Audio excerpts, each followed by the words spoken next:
Morning, everyone.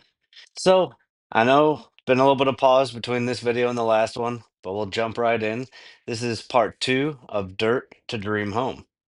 So, today we are talking about actual dirt, the land that you're going to buy.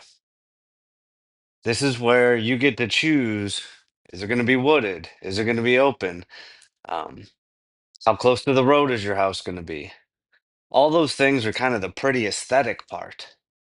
There's some key things to think about as you're doing this, right? So, like I started off with, is it going to be wooded? Are you going to need to clear a bunch of trees? Right? That's an added cost, right? It's not a good or a bad thing, but an added cost. How close is it to other electric sources, right? How far are you going to have to drag power in, or does it have power already? Is it perked? That means, is it ready for a septic? Has it been tested and you can put a septic system in? What are your county specifications for septic? A lot of those rules are changing, especially here in Virginia, right? When you think about it, where are you going to be able to drill a well? How deep of a well do you want to go? I can tell you a few years ago, we had a pretty dry spell, and those of us with 40-foot wells, we were hurting for a couple days. Those with the 270-foot wells, water was flowing, right? Where's your septic field going to go, right? As you're thinking about the perking piece.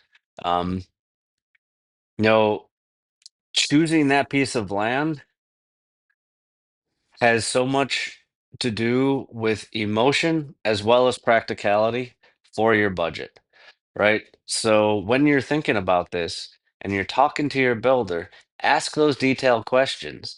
Ask what it's going to take to prep that site, right? Do they need to bring in a ton of dirt in order to level it?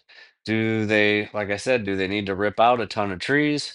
Um, what are the county requirements? There are some places where the county's saying, "Hey, I want you, you need to extend the sewer and use our sewer system. We're not going to let you put a septic out there." Right? Or I want to do this with my property and put three dwellings on it. Not big enough. You can't put three dwellings on that property. Right? So, what I want you to take out of today's session is one, choosing your piece of land is very important. What is all the prep work required in order to get your piece of land ready to go? And is that within your budget? And three, start to get to know your county inspectors and code folks so that you know what you can and can't do. These are really on the land that you're choosing specifically, not in general.